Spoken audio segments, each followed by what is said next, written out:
यार मंजिल तो आपकी नजर नहीं आ रही है, 3 साल हो गए। वो अगर मैं पहाड़ी में कहूँ तो एक ना मजोड़ुए पर लम्बे पाइते तो हम मंजिल है नहीं थोड़े पल्ले। आदमी दीवार पे सर मारता रहे, कितनी बार सर फटेगा? दीवार भी एक दिन टूटेगी। दीवार अपनों की ज्यादा खतरनाक है या विरोधियों की? आपने ना प्रोफेसर प्रेम कुमार धूमल को बख्शा, ना आपने जयराम ठाकुर को बख्शा। आपने जेल यात्राएं करी, आपने काले झंडे दिखाए और शायद वो काले झंडे आपने अपनी किस्मत को दिखाए थे। हीरे को इन्होंने रास्ते में फेंका, वो पत्थर समझ के कभी ना कभी तो इनके पांव टकराएंगे ना उससे और ये गिरेंगे और दांत टूटेंगे। आशा से आपने याद दिलाया, मैडम आशा वो भी निराशा के दौर में गुजर रही हैं। सरकार की बात, मैं तो सरकार का हिस्सा हूं ही नहीं। भविष्य को सुदृढ़ करने का और भविष्य को चलाने का जो जिम्मेवारी होती है वो परिवार के मुखिया पे रहती है। सरकार के मुखिया हैं सुखविंदर सिंह सुक्खू और दूसरी तरफ से हाल फिलहाल है आपकी प्रतिभा सिंह। मनमोहन कटोच एकदम से खत्म, जो रामलाल ठाकुर एकदम से खत्म, कौल सिंह ठाकुर एकदम से खत्म, आशा कुमारी जो हैं वो एकदम से खत्म। अगर वो किसी नेता के खास नहीं होते तो उनको किस बात की सजा भाई? उनको किस बात का उनको राजनीति में उनको रोकने की कोशिश, डर होता है। संगठन में आप हाशिया तो छोड़िए, हाशिए के बाहर पटक दिए गए।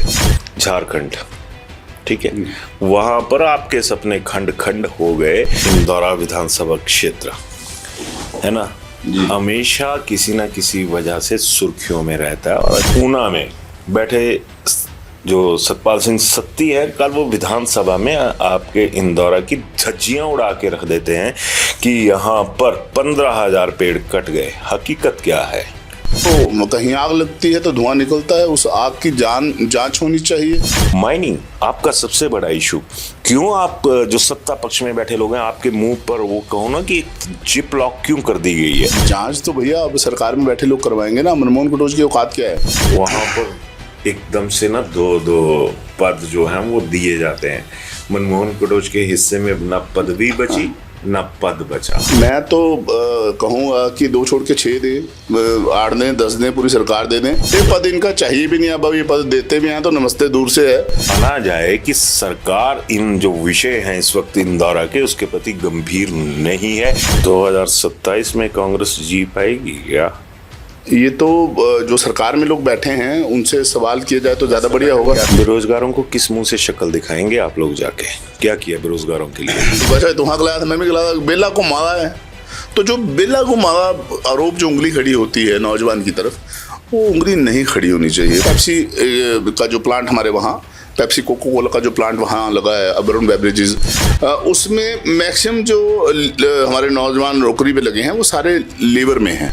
तो क्या हमारे विधायक, हमारे मंत्री, हमारे मुख्यमंत्री या हमारे बीजेपी के जो विधायक तो ये क्या जिम्मेवारी उनकी नहीं बनती है कि वो वहाँ देखें? अगर इंडस्ट्री डिपार्टमेंट की बात करूँ कि जो मेरी एक रीडिंग है कि वहाँ पर अफसरशाही हावी है और आप तमाम नेताओं की जमात वहाँ पर उनके सामने लंबी पड़ी रहती है। मैं तो दम से ये बोलता हूँ कि भैया जिन लोगों ने बीजेपी की सरकार में धक्के खाए, जिन अफसरों ने, कम से कम उनको तो आगे लाया जाए।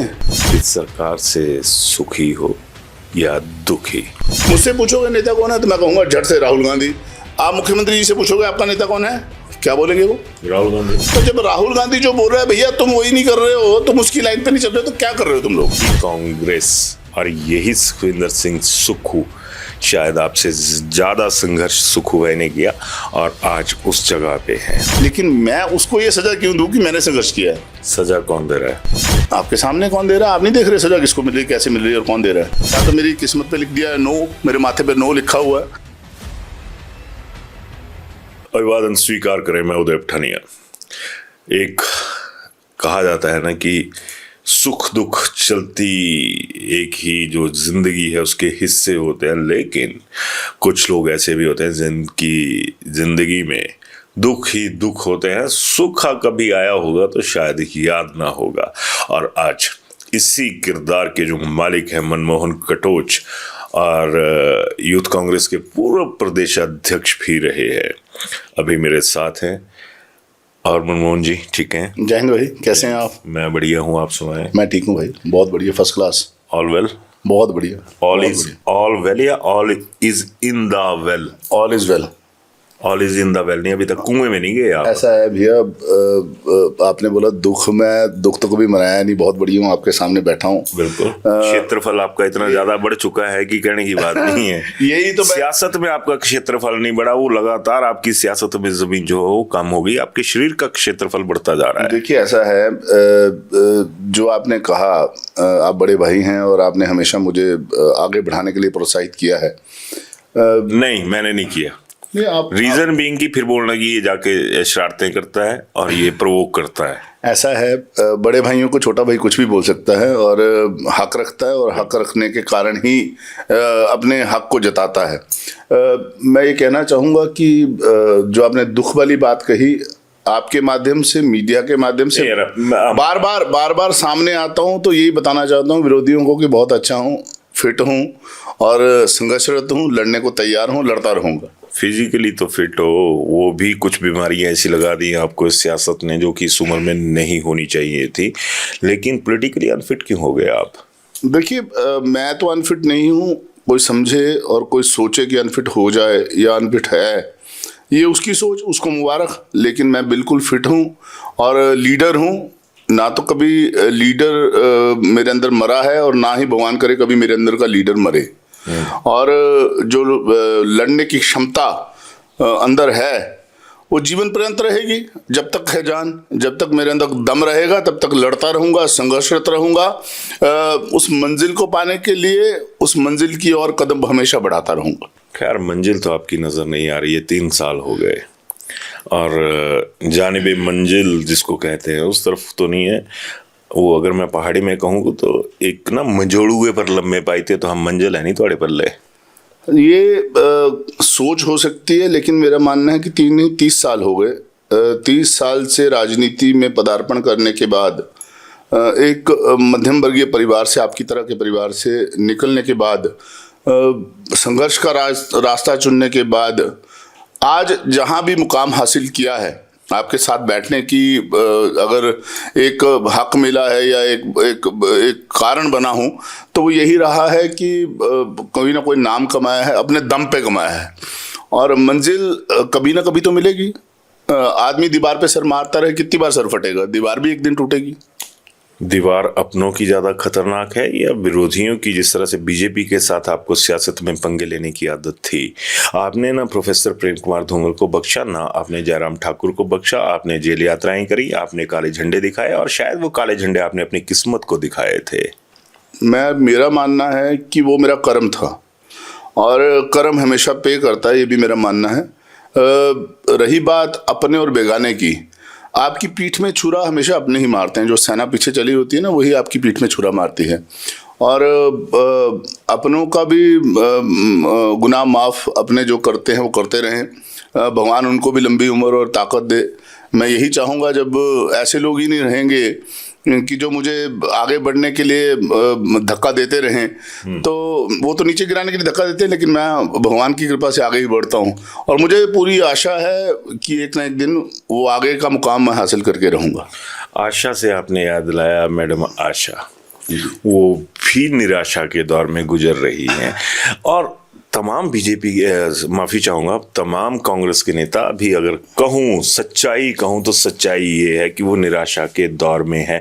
फिर किस आशा की बात करते हो आप? कुछ मतलब ढीठपने की भी हद होती है कटोच साहब, कि अगर जिस तरह से आपके साथ हो रहा है तो तमाम कहें ना कि जो सियासत के तवे होते हैं जिसके ऊपर आप लोग रोटियां सेंकते हैं, अगर मैं कांग्रेस की बात करूं तो कुछ जो तवे हैं उनको तो तवा लगा के रख दिया गया, एक तरह से कहूँ कि ठंडे करके रख दिए गए।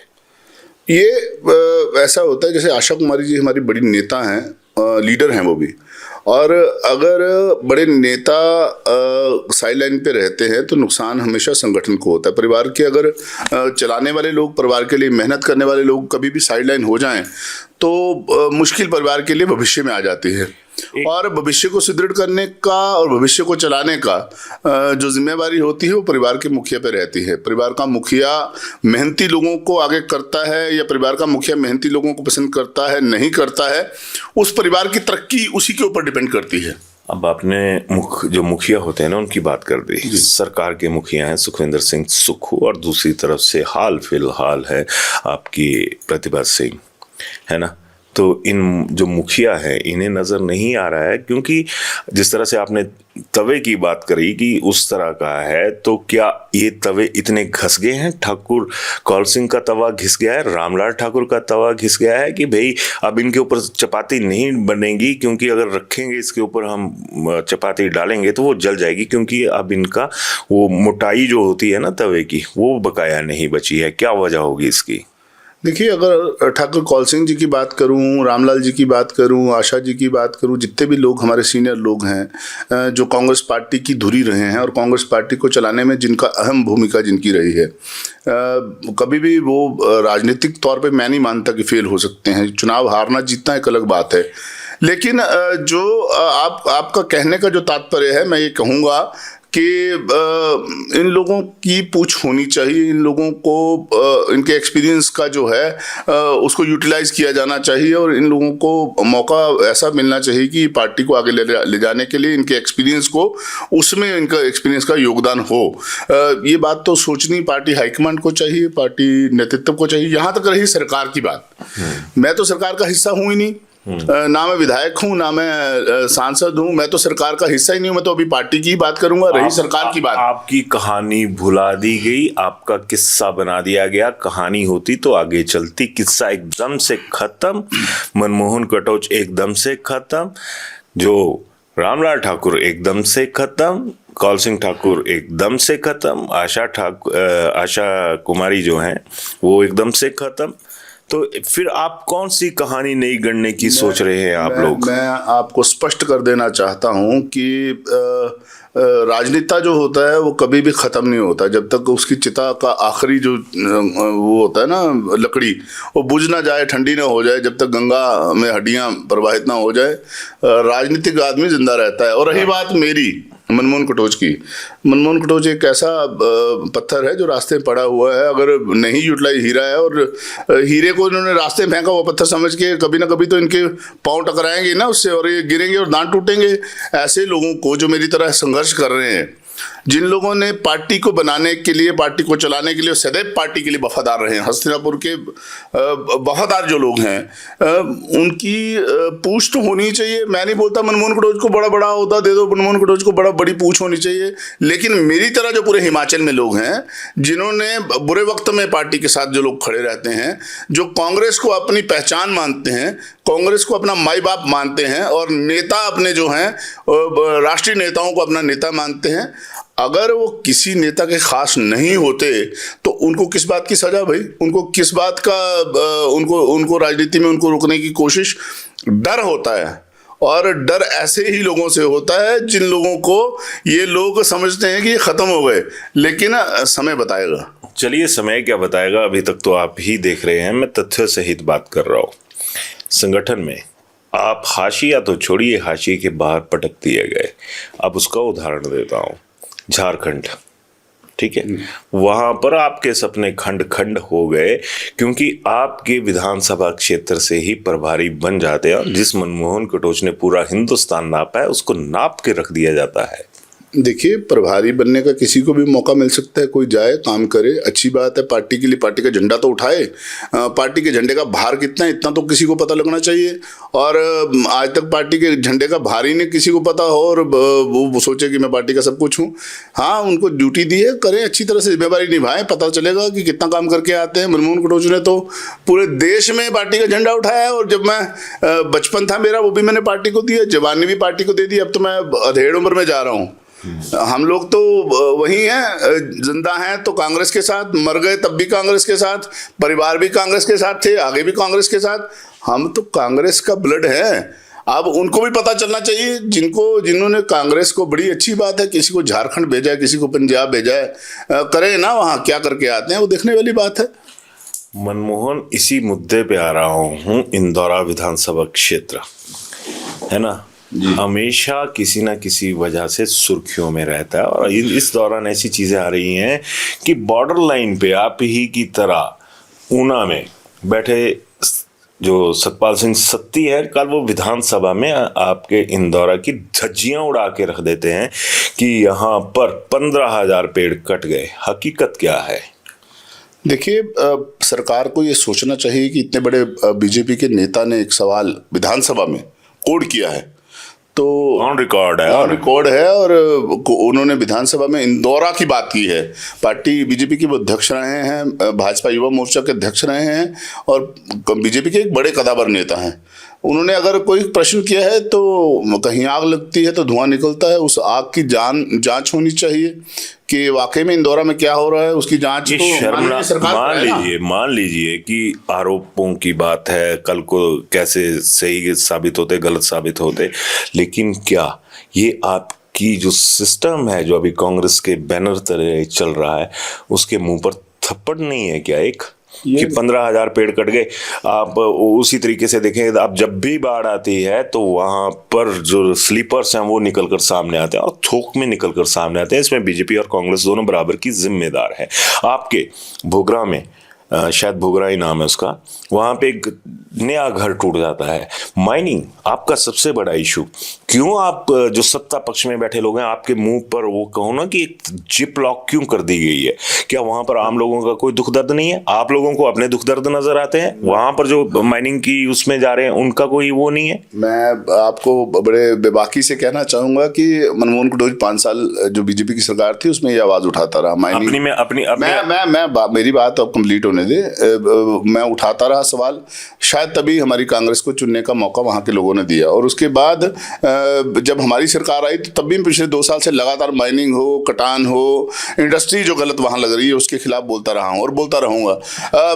मैं ये कह रहा हूं कि जांच तो भैया अब सरकार में बैठे लोग करवाएंगे ना। मनमोहन कटोच की औकात क्या है? मनमोहन कटोच तो सरकार का हिस्सा नहीं है। मनमोहन कटोच पार्टी का एक नुमाइंदा, मनमोहन कटोच एक पार्टी का कार्यकर्ता है। कार्यकर्ता होने के नाते मैं बात उठाता हूं जो मेरे नेता मुझे सिखाते हैं, जिस नेता के मार्गदर्शन में मैं काम कर रहा हूं, राहुल गांधी के, उन्होंने जो मुझे वो सिखा रहे हैं लोगों के लिए लड़ाई लड़ने की बात, वही लड़ाई में लड़ रहा हूं। मैंने कहा, पीछे भी कहा, 2-1.5 साल भर पहले भी मैंने माइनिंग का मुद्दा उठाया, कटान का मुद्दा उठाया, जो गलत इंडस्ट्री वहां लग रही है उसका मुद्दा उठाया, चिट्टे का जो व्यापार हो रहा है उसका मुद्दा उठाया, लेकिन बात तो सरकारी ढांचे के ऊपर आती है तो ना। माना जाए कि सरकार इन जो विषय हैं इस वक्त इंदौरा के उसके प्रति गंभीर नहीं है, क्योंकि जो तमाम वहां पर हालात बने हुए हैं उसमें कांग्रेस की हालत खराब होती हुई आज की डेट में नजर आ रही है। और नालायकी आप कांग्रेसियों की है कि अपने सत्ता काल में आप एक तरह से कहें कि अकाल मृत्यु की तरफ अगर वहां की नेचर को लेके जा रहे हैं, वहां के यूथ को लेके जा रहे हैं, और क्या पल क्या रहा है वहां पे? अगर देखा जाए जिस तरह से आरोप हैं तो पाल क्या रहे आप? सवालों पे बीच बीच में हंसी मेरे को भी आ रही है। मैं ये कहना चाहूंगा, मैंने बार बार कहा कि मैं सरकार का हिस्सा नहीं हूँ। पेपर मैंने दिए एग्जाम में, फर्स्ट डिवीजन पास भी मैं हुआ, बीजेपी का विरोध करने में अव्वल रहा, 2 बार जेल यात्रा भी की पिछले 5 साल में इन्हीं चीज़ों के विरोध में। और मैं ये कहूँ कि अब जो सरकार है मेरी अपनी सरकार, मेरे कांग्रेस पार्टी की सरकार है, और नॉर्थ इंडिया में, पूरे नॉर्थ इंडिया में हमारी एकमात्र ये सरकार है। ये बात मुझसे पहले जो युवा कांग्रेस के प्रधान थे वो आज मुख्यमंत्री हैं, बहुत बड़ी बात होती है कि युवा कांग्रेस का साथी ना, वो उनकी मर्जी है, उनका कार्यक्षेत्र है, उन्होंने अपने कार्यक्षेत्र के मुताबिक किसी को कहाँ रखना है कहाँ नहीं रखना है ये उनकी मर्जी है। मैं उनको लायक नहीं लगता हूँ तो उन्होंने नहीं रखा, जो लोग लायक लगते होंगे उनको उन्होंने अपने साथ रखा हुआ है। यहाँ से याद आया कि वहां पर एकदम से ना 2 पद जो हैं वो दिए जाते हैं। मनमोहन कटोच के हिस्से में ना पदवी बची न पद बचा। मैं तो कहूँगा कि 2 छोड़ के 6 दें, 8 दें, 10 दें, पूरी सरकार दे दें, पर मेरा भाई है वो जिसको मिले हैं, और आपके माध्यम से बधाई भी देना चाहूँगा कि यार मेरे माध्यम से कि बहुत बड़ा काम किया है उन्होंने, और हमारे एरिया के लिए एक बड़ी बात है, सौभाग्यशाली बात है कि 2 चेयरमैन ही उनके पास हैं। पर ये मैं कहना चाहूँगा कि अब आपने कहा कि आपके हिस्से में कुछ नहीं आया, मुझे अब हिस्सा चाहिए भी नहीं। ये बोला ना पद बचा ना पदवी, मुझे पद इनका चाहिए भी नहीं। अब ये पद देते भी हैं तो नमस्ते दूर से है, इनके पदों को भगवान रखे अपने पास। मुझे राजनीति करनी है, संगठन की राजनीति, मुझे अपने पार्टी की राजनीति करनी है, वो मैं कर रहा हूँ। वहां मुझे रोक नहीं सकते, वहां मुझे टोक नहीं सकते, है ना। तो बात तो यही है कि मुझे तो अपनी संगठन को देखना है, अपने कार्यकर्ता को देखना है। आज नहीं कल, कल नहीं परसों मेरा कार्यकर्ता मेरे साथ खड़ा होगा, कांग्रेस का कार्यकर्ता कांग्रेस के लोग उन लोगों के साथ खड़ा होगा जो कांग्रेस के लिए जीते हैं, कांग्रेस के लिए मरते हैं, कांग्रेस की बात करते हैं। उन लोगों का आगे आना आज देश में बड़ा ज़रूरी है, और कार्यकर्ता उन लोगों के साथ खड़े होंगे जो वाकई में मजबूती के साथ देश की बात करते हैं, समाज की बात करते हैं और अपनी पार्टी की वैचारिक सोच की बात करते हैं। मैं उस बात के लिए जिंदा हूं, उस बात के लिए जीऊंगा, उस बात के लिए लड़ूंगा। 2027 में कांग्रेस जी पाएगी क्या? ये तो जो सरकार में लोग बैठे हैं उनसे सवाल किया जाए तो ज्यादा बढ़िया होगा। आदमी से पूछ। संगठन का आदमी तो काम करेगा कांग्रेस के लिए और जिताने के लिए काम करेगा, कांग्रेस को आगे ले जाने के लिए काम करेगा। कांग्रेस की जो नीतियां हैं, जो काम ये करेंगे 5 साल उसका प्रचार हम लोग करेंगे, जो हमारा काम है, जो हमें सौंपा गया। अब 3 साल लगभग होने को हैं। 3 साल का प्रचार की एक वजह बता दीजिए कि 3 साल में हमने ये किया और हमें इस बात का प्रचार जो है वो करना है। देखिए भाई, कांग्रेस ने बड़े काम किए हैं। अगर हम इतिहास से लेके आज तक देखें तो कांग्रेस की देन ही हिमाचल है। बीते 3 साल मैं बीते 3 साल की बात कर रहा हूँ। ओपीएस देने का काम कांग्रेस ने किया है और जो हमारी गारंटियां हैं उसको हम पूरा करेंगे और 5 साल बाद उन गारंटियों का प्रचार हम लोगों के बीच में करेंगे और निश्चित तौर पे लोग हमारे साथ खड़े थे, हैं और रहेंगे। ओपीएस का जिक्र कर दिया, बेरोजगारों को किस मुंह से शक्ल दिखाएंगे आप लोग? जाके क्या किया बेरोजगारों के लिए? मैं तो आज भी बेरोजगारों के लिए लड़ रहा हूँ, चाहे वो इंडस्ट्री उद्योगों की बात हो, चाहे वो सरकारी नौकरियों की बात हो। हम लोग तो आज भी आवाज़ उठा रहे हैं, पॉलिटिकल प्लेटफॉर्म पे उठाते हैं, मीडिया के माध्यम से उठाते हैं कि मेरे नौजवान को रोजगार मिलना चाहिए। जब नौजवान को रोजगार नहीं मिलता तो वो गलत रास्ते पे मिल रहा है, नहीं मिल रहा है। दी हैं नौकरियां सरकार ने, पर जिस तरह से मिलनी चाहिए उस तरह से तो पूरे देश में नहीं मिल रही। मनमोहन, आप अभी तक उसमें कहो ना कि एक यंग एज वाले, यंग तो नहीं कह सकते बट एक इसमें जैसे होता है अधेड़ नहीं, कि आप मैच कर सकते हो कि क्या कभी आपने विजिट किया लाइब्रेरीज में? क्या कभी आप लोगों ने इंटरेक्ट किया बीइंग ए कांग्रेसी लीडर बेरोजगारी युवाओं के साथ? उनका दर्द समझा आप लोगों ने? अपना दर्द तो सारे कांग्रेसी रो रहे हैं, इसमें कोई दो राय नहीं। कम से कम उनके साथ, बेरोजगारों के साथ रोने वाला, चीखने वाला कोई तो है, चाहे अपनी दर्द की वजह से चीख रहा है।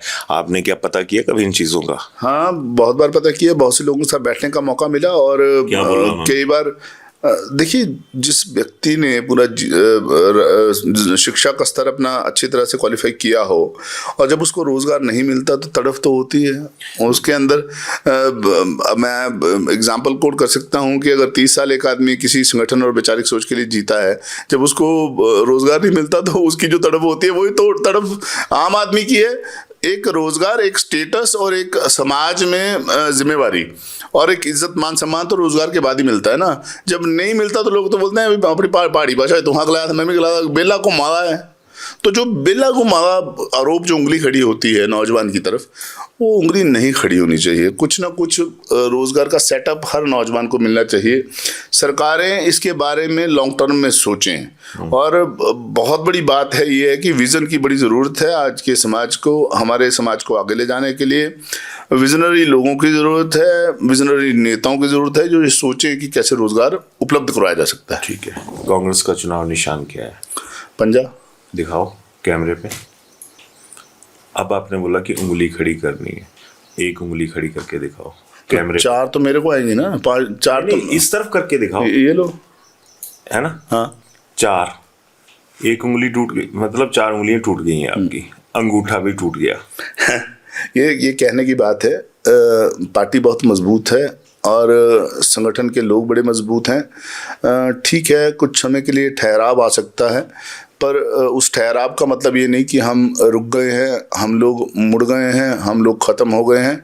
ये सोच मेरा मानना है गलत। मैंने खत्म होने की बात नहीं की, पर आपने जो कहा, मैं मुद्दे की बात कर रहा हूं। जो आपने कहा कि 4 उंगलियां आपकी तरफ को आ रही हैं, एक इस तरह से जा रही है। वो एक उंगली जो है ना, वो खतरनाक नहीं होती कि अगर देखा जाए तो, क्योंकि अकेला 4 पीछे तोड़ के ना एक इस तरह से खड़ी हो जाती है। मैं आपकी बात से सहमत हूँ कि पहले हमें अपने गिरेबान में झांकना चाहिए, फिर उंगली दूसरी तरफ उठानी चाहिए।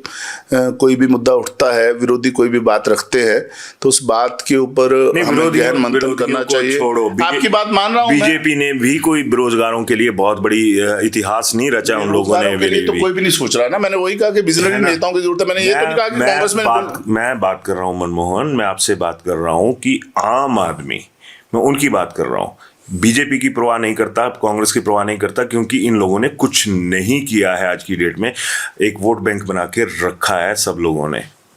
आम आदमी का शोषण तो हो ही रहा है पिछले काफी हर सालों। मुद्दे पे, हर इशू, हर सरकार में, हर इशू में हो रहा है। आम आदमी बेचारा ये सोचने को मजबूर है कि क्या लोकतंत्र में हिस्सेदारी हमारी है कि नहीं है।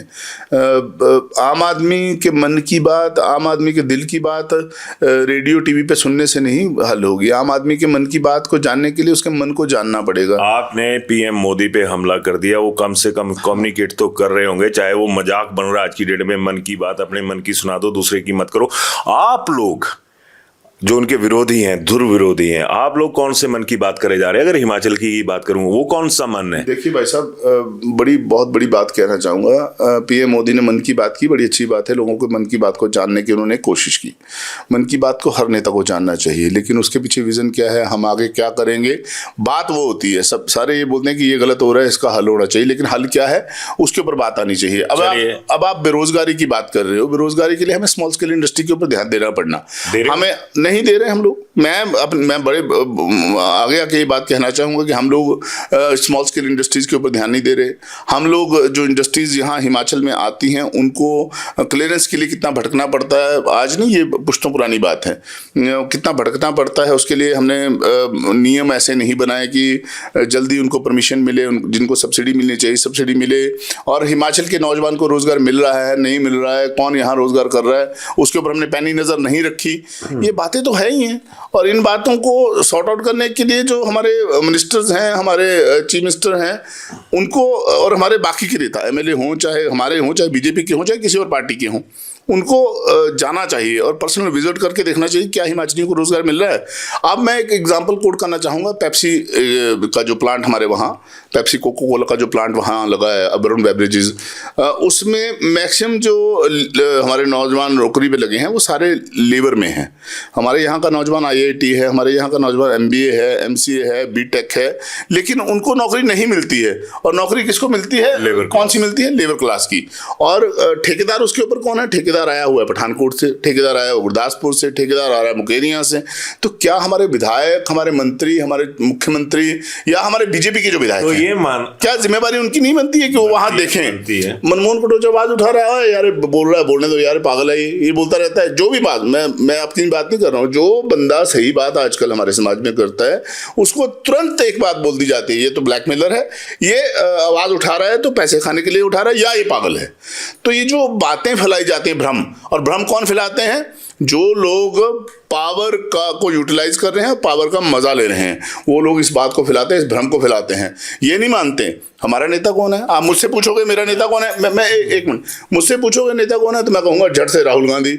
आप मुख्यमंत्री जी से पूछोगे आपका नेता कौन है, क्या बोलेंगे वो? राहुल गांधी। तो जब राहुल गांधी जो बोल रहा है भैया तुम वही नहीं कर रहे हो, तुम उसकी लाइन पे नहीं चल रहे हो, तो क्या कर रहे हो तुम लोग? मनमोहन, लास्ट जो होता है ना, एक समरी उसकी तरफ जा रहा हूँ। बीच में बहुत बार आपने कह दिया कि मैंने बहुत संघर्ष किया, और अगर चालू भाषा में कहूँ तो मेरे हिस्से बाबा जी का ठुल्लू ही आया, है ना।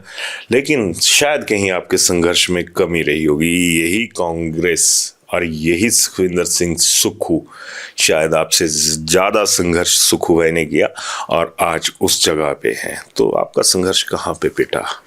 देखिए, ठाकुर सुखविंदर सिंह सुक्खू जी मेरे अध्यक्ष रहे हैं, और उनके बाद आप ही आए थे। मेरे भी अध्यक्ष रहे हैं, और बड़े भाई की तरह है। उन्होंने उम्र उनकी 50 से ऊपर है, तो एक तो स्वाभाविक तौर पे उनका संघर्ष ज़्यादा ही होगा। मेरी उम्र कम है, 45-46 साल हुई है, तो मेरा संघर्ष कम रहेगा उम्र में। लेकिन रही दूसरी बात, किसी के संघर्ष का उसको क्या मिला, उससे मेरा लेना देना क्या है। अगर किसी को सज़ा मिली है तो क्या मुझे भी सज़ा मिलेगी, ये बात आपके समक्ष कहना चाहूँगा। क्या किसी का मर्डर हो जाए दुनिया में तो मनमोहन कटोच को फांसी पे थोड़ी लगा देंगे आप लोग? बड़ी हैरानी होती है कभी कभी। मैं सुनता हूँ कि भैया एक बड़ा दिनों से लड़का लगा हुआ है, संघर्ष कर रहा है, उसका टिकट इसलिए नहीं मिलता कि वहाँ जो स्थापित नेता था उसका बेटा आ गया उसके मरने के बाद, तो हाईकमांड कह देती है जी उसको, उसकी डेथ हो गई थी इसलिए हमने उसके बेटे को दे दी। तो फांसी पे किसको लटकाया? जो बेचारा कार्यकर्ता काम कर रहा था। तो इस तरह फांसी पे लटकाना बंद करें। जो सेकंड लाइन ऑफ लीडरशिप है कांग्रेस की, उसको तैयार करने के लिए हमें आगे आना पड़ेगा। नेता सोचें, हमारी प्रदेश की अध्यक्षा सोचें, हमारे उप मुख्यमंत्री हैं, हमारे मुख्यमंत्री हैं, हमारे प्रभारी श्री रजनी पाटिल जी हैं, श्रीमती रजनी पाटिल जी हैं, वो इसके बारे में सोचें। हमारा राष्ट्रीय नेतृत्व इसके बारे में सोचेगा। ये आशा करता हूँ सज़ा बेकसूर को न मिले कभी। मुख्यमंत्री जी ने संघर्ष किया तो आज वो मुख्यमंत्री हैं। क्या मैं भी संघर्ष करते करते 50-55 की साल में मुख्यमंत्री बन जाऊँ तो शायद ये सवाल किसी और को हो सकता है, लेकिन मैं उसको ये सज़ा क्यों दूँ कि मैंने संघर्ष किया है। सजा कौन दे रहा है? आपके सामने कौन दे रहा है, आप नहीं देख रहे सज़ा किसको मिल रही है, कैसे मिल रही है और कौन दे रहा है। ये जो सज़ा मनमोहन कटोच को मिल रही है पिछले 5 साल में, आपके माध्यम से बोलना चाहूँगा कि क्या मैं नहीं तो आपके माध्यम से बात हो रही है ना भैया, क्या 5 साल में मैंने कोई कमी छोड़ी थी कांग्रेस पार्टी के लिए? मैं 2 बार जेल गया हूँ। मेरे साथ कौन गया जेल में? पूरे हिमाचल में देखो आप, 2 बार जो पिछले 5 साल में गया हो, पहले की तो बात ही नहीं कर रहा मैंने 1 साल छत्तीसगढ़ में काम किया है, 1 साल राजस्थान में काम किया है, पंजाब में अलग से काम किया है, हिमाचल में तो चलो जहाँ जो बात कही इन्होंने खड़े टांग काम किया है। अब ये तो यही कह सकता हूँ, या तो मेरी किस्मत पे लिख दिया है नो, मेरे माथे पे नो लिखा हुआ है, तो जो भी मेरे को दिखता है वो कह देता है नो, है ना। तो या फिर मेरे जैसे लोगों की यही हालत होनी चाहिए। जो पूरे हिमाचल में मेरे तरह का कार्य करता है वो यही इसी सोच में है कि हम सबके माथे पे नो लिख दिया हुआ। तो काम के बलबूते पे मिलती है चीज़ या किसी की चमचागिरी करके मिलती है, ये सवाल खड़ा होता है। क्या हमें आरएसएस से मुकाबला करना है ना, तो अगर आरएसएस को देखें तो क्या आरएसएस का जो झोला डाल के आदमी घूमता था, मेरे साथ के जो लोग थे, कुछ विधायक हैं, कुछ हैं, कुछ बड़े स्तर पे राष्ट्रीय स्तर पे काम कर रहे हैं। हिमाचल में बात करूँगा, युवा कांग्रेस में मेरे कई साथी रहे। आज मेरे उपाध्यक्ष अनुज सिंह जी आज मंत्री हैं, मेरा जिला अध्यक्ष सुल्तानपुरी आज मंत्री है, मेरा ब्लॉक अध्यक्ष गोमा आज मंत्री है, वो विधायक है सॉरी सुल्तानपुर जी। विवेक शर्मा मेरा उपाध्यक्ष आज विधायक है। बड़ी खुशी होती है कि मेरे साथ के लोग आज यहाँ पहुंचे। पर क्या उसकी सजा मैंने को बुरा किया कि पार्टी का नारा लगाया कांग्रेस पार्टी जिंदाबाद? चलिए बिल्कुल ठीक है, गुनाह किया नहीं किया, पर एक चीज मैं यहाँ पे थोड़ी सी समरी लेना चाहूंगा और वो यही है कि परेशान ना हो। परेशान तो मनमोहन कटोच भी हैं। खैर, एक दौर था, बीजेपी की सरकार थी और हिमाचल फॉर सेल आप लोगों ने नारा दिया।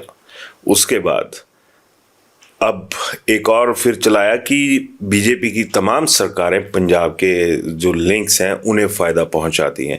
आपकी सरकार क्या कर रही? फिर पंजाब लॉबी को फ़ायदा नहीं दे रही, अपने लोगों को मार नहीं रही आपकी सरकार? देखिए, फिर वो आरोप सही थे या वो आरोप गलत थे जो आपने पहले किसी दौर में प्रोफेसर धूमल पर लगाए थे? वो आरोप किसने लगाए थे? आप पहले उसमें भी जाए ना, किसने लगाए थे? बोलो। वो पूरे मुख्यमंत्री राजा बीरबल सिंह जी के आरोप थे, वो पूरे नेता हमारे GS बाली जी के आरोप थे, वो हमारे अभी मौजूदा जो हमारे उप मुख्यमंत्री हैं मुकेश अग्निहोत्री जी, इन्होंने बार बार बोला कि कांग्रेस हिमाचल फॉर सेल। तो भैया अब जो 2 तो दुनिया में रहे नहीं, बिल्कुल। उप मुख्यमंत्री जिन्होंने बड़ा संघर्ष किया और आज सरकार हमारी सत्ता में है, सबका एक योगदान रहता है, उनका भी एक योगदान रहा। तो इस इशू पे वो भी थोड़ा, मैं तो कहूँगा, मैं तो उनको पर्सनली भी कहता हूँ, आज भी कहूँगा कि वो भी आए और देखें कि क्या हो रहा है हमारे नौजवान के साथ, किस तरह से शोषण किया जा रहा है नौजवान का। उनके अपने क्षेत्र में टालीवाल हो गया, हरोली हो गया, वहाँ इंडस्ट्रियल एरिया है, तो वहाँ तो उन्होंने अपनी नकेल कसी हुई रहती है उनकी, लेकिन वो कंदरोड़ी भी देखें, वो नालागढ़ बद्दी भी देखें, वो कालाम भी जाके देखें कि क्या हो रहा है हमारे नौजवान के साथ। तो जिम्मेवारी मेरे को ऐसा क्यों लगता है, अगर इंडस्ट्री डिपार्टमेंट की बात करूं, कि जो मेरी एक रीडिंग है कि वहाँ पर अफसरशाही हावी है और आप तमाम नेताओं की जमात वहाँ पर उनके सामने लंबी पड़ी रहती है। देखिए, बड़ी उदाहरण दे दूंगा, साफ जवाब दीजिएगा इससे पहले कि मैं बड़े ज्यादा उदाहरण दे दूं। पढ़ा लिखा नौजवान हूँ, मैं माफ़ी चाहूँगा और सबसे आपके माध्यम से भी माफ़ी चाहूँगा सब नेताओं से। बड़ी शर्म आती है, अफसर हमारे बड़े काबिल हैं, लेकिन बड़े लंबे समय से लगभग 8-10 साल हो गए मुझे देखते हुए कि अफसरशाही इतनी हावी रहती है हमारे नेताओं के ऊपर कि नेताओं को उंगलियों पर नचाने का काम अफसरशाही का रहता है और जो वो कहते हैं वो करते हैं। मान लो हमारा कार्यकर्ता किसी काम के लिए अफसर के पास चला जाता है, पहले तो बेचारा डरता डरता स्लिप भेजेगा अंदर, अब उसकी स्लिप चली गई तो आइए अफसर बोला है कि मीटिंग में बैठा हूँ। ऐसी कौन सी मीटिंगें चल रही हैं भैया, ये किसी ने आज तक नहीं पूछा। लंबी लंबी उनकी मीटिंगें चल रही हैं, चाहे अंदर चाय पी रहे हैं, पकौड़े खा रहे हैं, कोई पता ही नहीं है। अच्छा, वो मीटिंगें चल रही हैं, उसके बाद CM साहब के बाद मिलने चले गए हैं साहब जी। 2-3 दिन तो हमारा कार्यकर्ता भटकता रहता है सेक्रेटरीट में कि हमारा अफसर मिलेगा। और ऐसे अफसर बैठे हैं जो बीजेपी के समय में भी बल्ले बल्ले थी, जिनकी आज भी बल्ले बल्ले हैं। मनमोहन कटोच तो कांग्रेसी बंदा है ना, मैं तो दम से ये बोलता हूँ कि भैया जिन लोगों ने बीजेपी की सरकार में धक्के खाए, जिन अफसरों ने, कम से कम उनको तो आगे लाया जाए।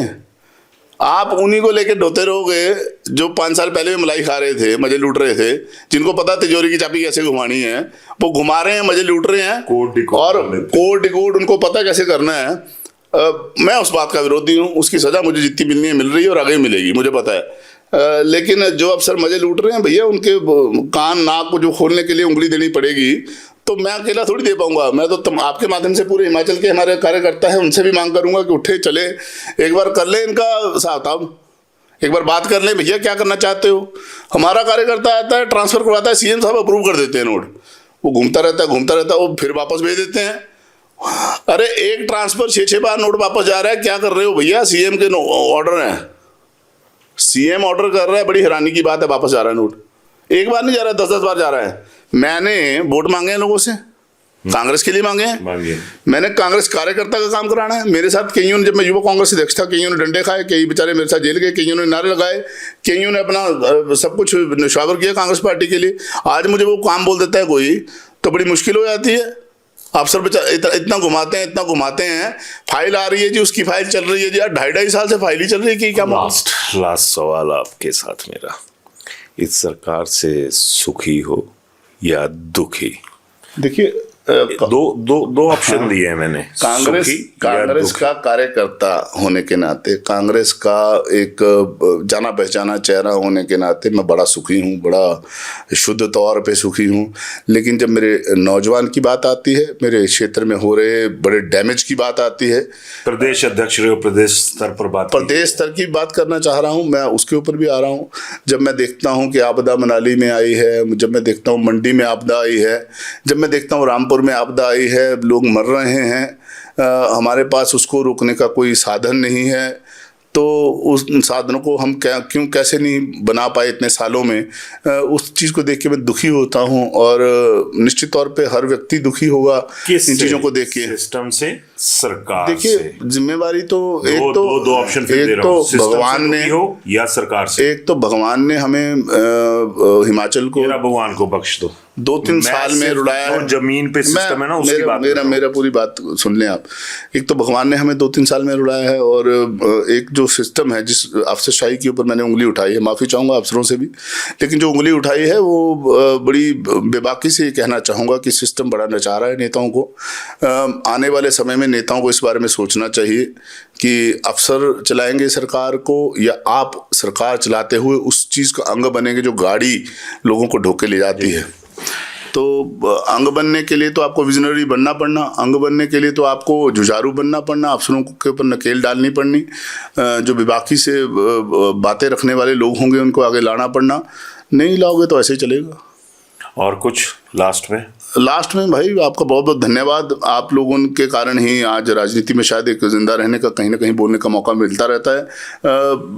लास्ट में यही कहूँगा कि मेरी विशेष हैं अपने कांग्रेस पार्टी के कार्यकर्ताओं को, तमाम हिमाचल के कार्यकर्ताओं को, पूरे हिंदुस्तान के कार्यकर्ताओं को। और जो आपदा हिमाचल में आई है, उस आपदा के लिए केंद्र सरकार घोषित करे इसको राष्ट्रीय आपदा, और हमारे लोगों की जो जान माल का नुकसान हुआ है उसके लिए कुछ सोचे राष्ट्रीय हमारा नेतृत्व, जो कांग्रेस की हमारा नेतृत्व है, और खास तौर पे जो केंद्र की सरकार है वो हिमाचल के बारे में सोचे, सौतेला व्यवहार ना करे हिमाचल के साथ। चलिए मनमोहन, बहुत बहुत धन्यवाद। और एक बात तो इनके जो जिगरा है ना उसकी देनी पड़ेगी कि खुद भले ही जनाब विष पी रहे हैं, लेकिन गुड विशेस जो हैं वो फिर अपनों को दे रहे हैं। और मनमोहन बेबाकी के लिए मशहूर है, और इस बेबाकी की सजा इन्हें आज भी मिल रही है। दुआ करते हैं कि इन्हें जल्दी से जल्दी कहीं वो चीज़ें, वो पद पदवी कुछ तो हासिल हो जाए जिन पदों से और पदवियों से कांग्रेस अपना सरोकार बनाती है, दिखाती है। लेकिन सरकार में ये कहाँ पर स्टैंड कर रहे हैं, अपना संघर्ष बता दिया, तमाम चीज़ें बता दी। तो अपनी राय ज़रूर दीजिएगा, क्योंकि आपकी राय इसलिए ज़रूरी होगी कि अगर इन्हें कहीं से आपकी कही हुई बात से सबक मिलता हुआ नज़र आए तो उस सबक को मनमोहन जरूर आत्मसात करें। धन्यवाद। शिमला होटल, घर के बाहर घर जैसा अपनापन। अपने वेकेशंस को सुनहरी यादों में पिरोएं शिमला होटल के साथ। राजसी वैभव और राजस्थानी आव भगत जो देगी आपको एक रॉयल फील। हिमाचल वासियों के लिए जयपुर में ठहरने का अपना hotel Shimla hotel. Heritage above 1, हवा महल रोड, चांदी की टकसाल, जयपुर।